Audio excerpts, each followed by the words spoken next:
Glad to be here, everybody. Fire away. Am I supposed to point, or how do you guys want me to do it? I'll actually do it. Okay, I got you. All right, good afternoon. Welcome to today's second press conference. It features offensive coordinator Ryan Grubb from Washington. We will have 15 minutes of availability with Coach Grubb. Then we'll open it up to availability with 5 Husky offensive players. After Coach Grubb makes a brief opening statement, we will open the floor to questions.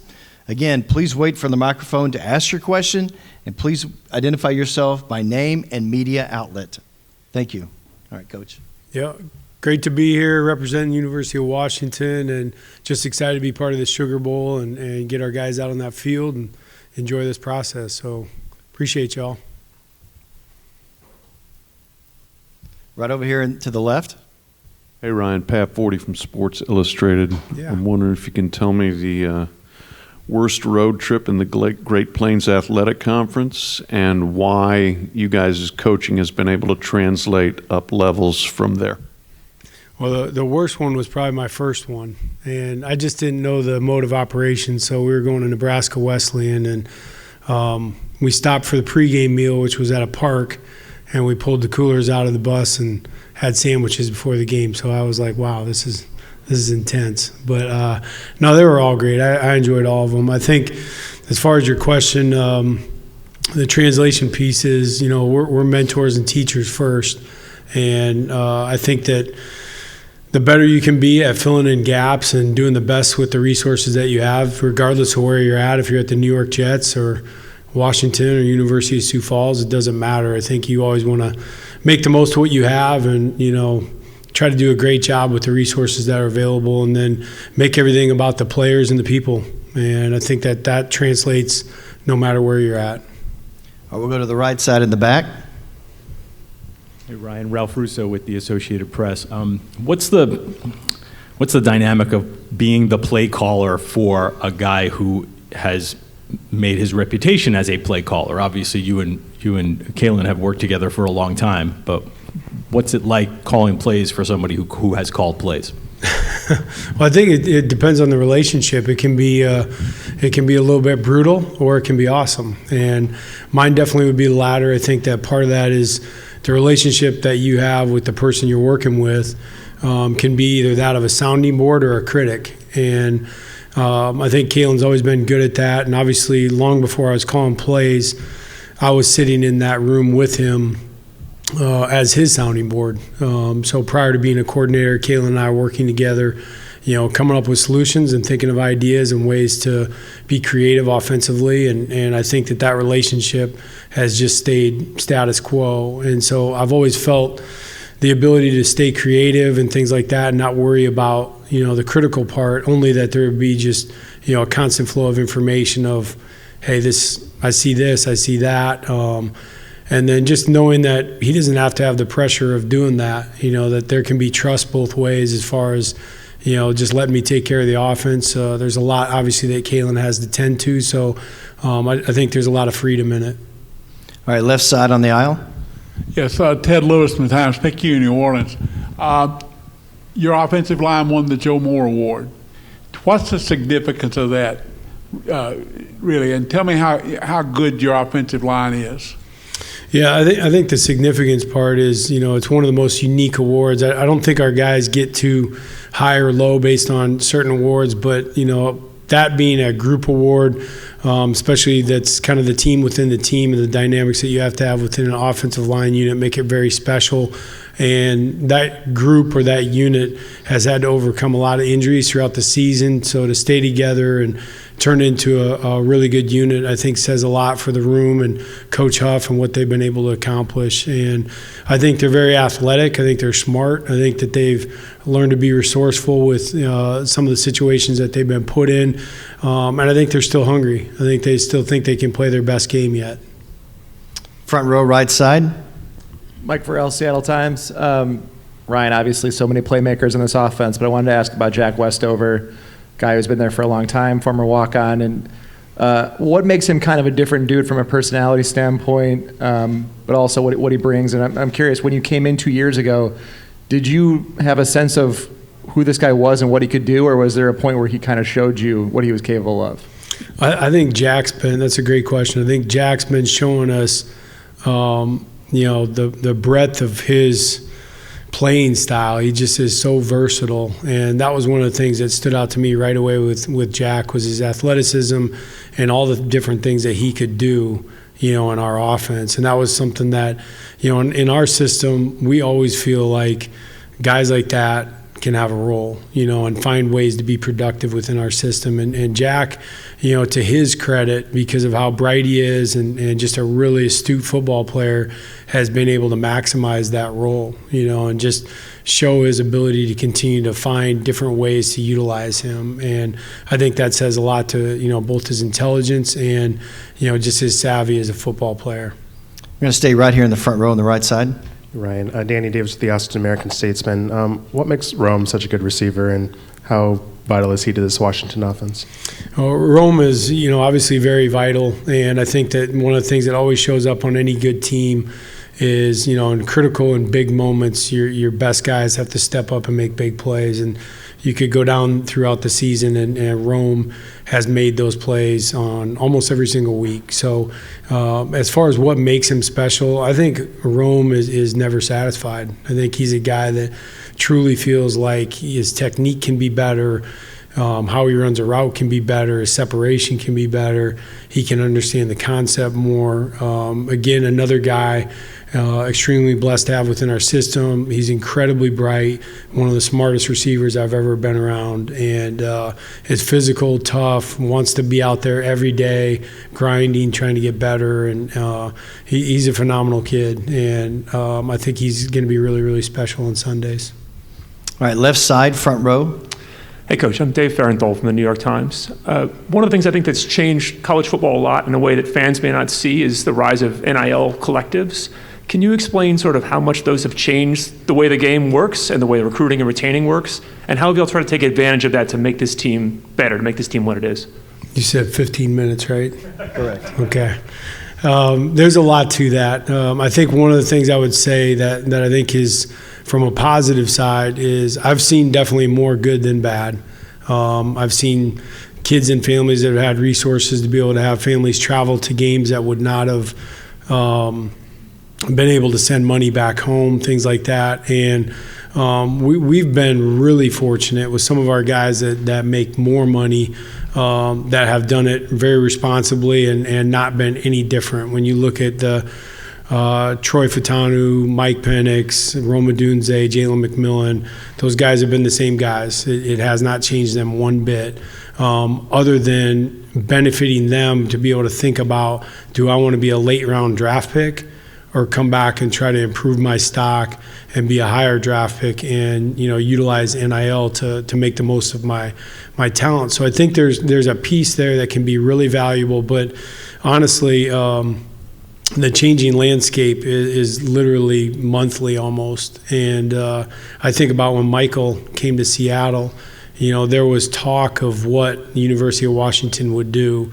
a collective and all these things. And now just to see how much it's changed and grown, and obviously, Michael has reaped the benefits of that for sure, and he's earned it. But it is so much different now. And so when people talk about money as the first thing that they want to know about with your program and things like that, I think that, antennas can go up there a little bit, but I don't think you can back away from the conversation and just try to be part of it. I think even the playing field and trying to figure out ways to understand what the maximum amount would be and making that level for all the teams would be the logical thing. But obviously free enterprise is free enterprise, and you certainly want these kids to be able to get everything that is possible.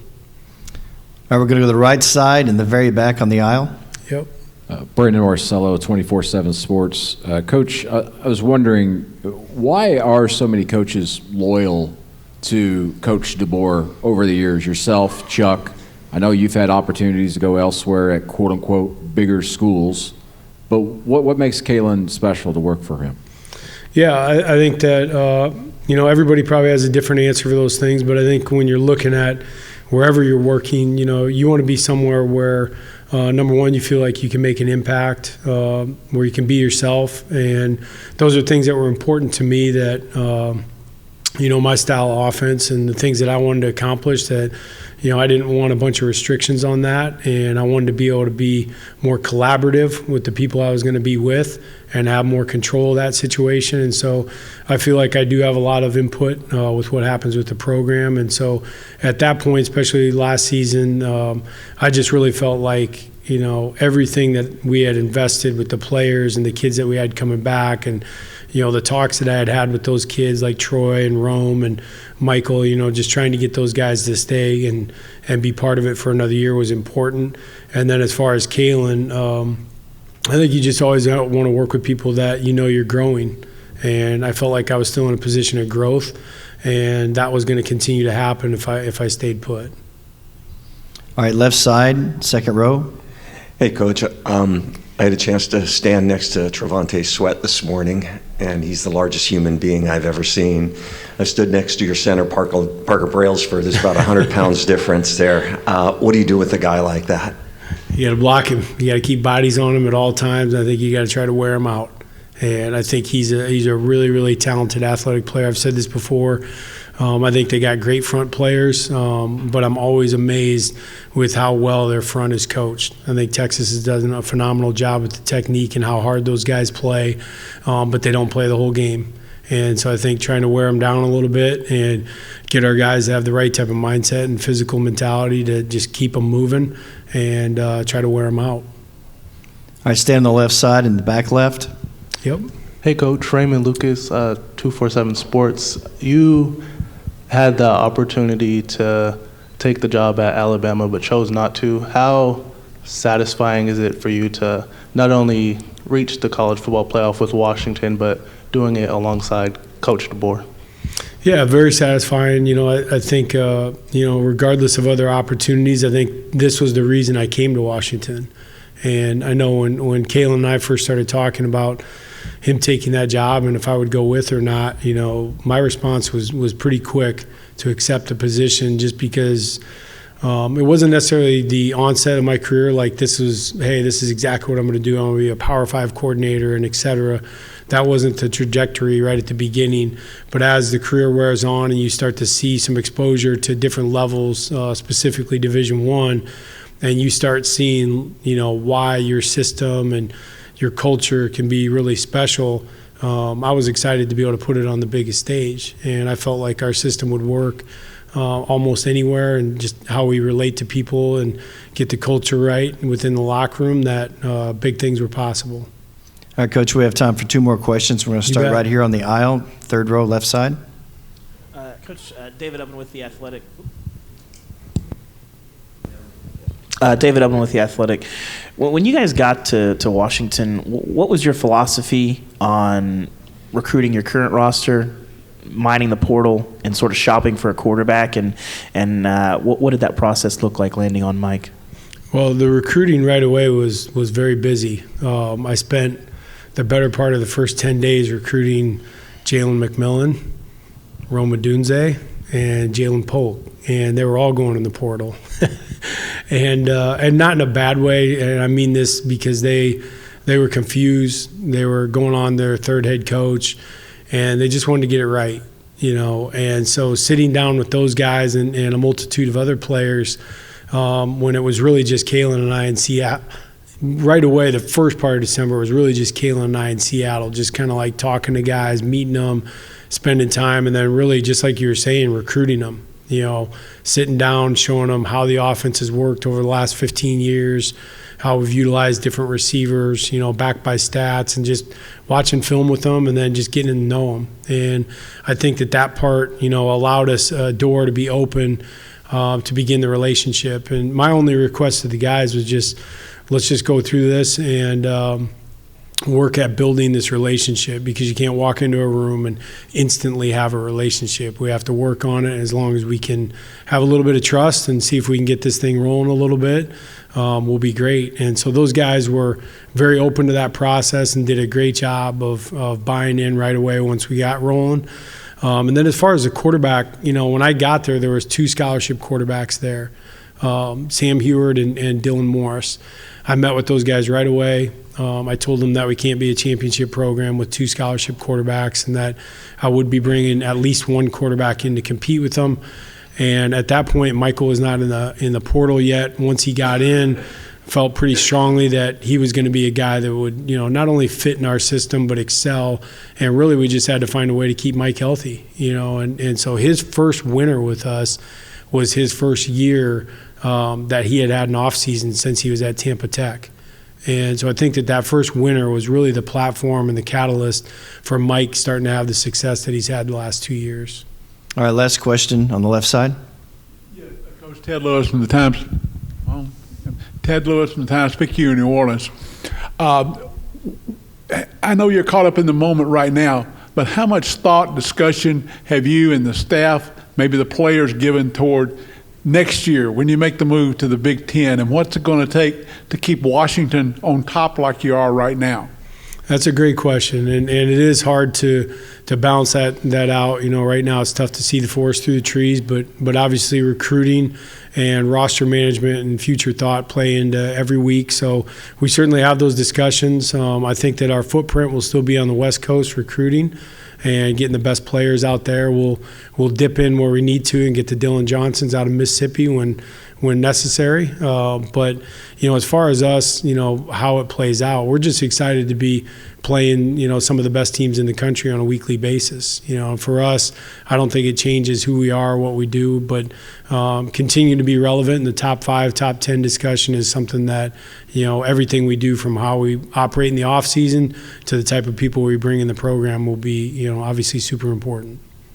Thank you, Coach. You bet. Thanks, everybody. At this time, we have Rome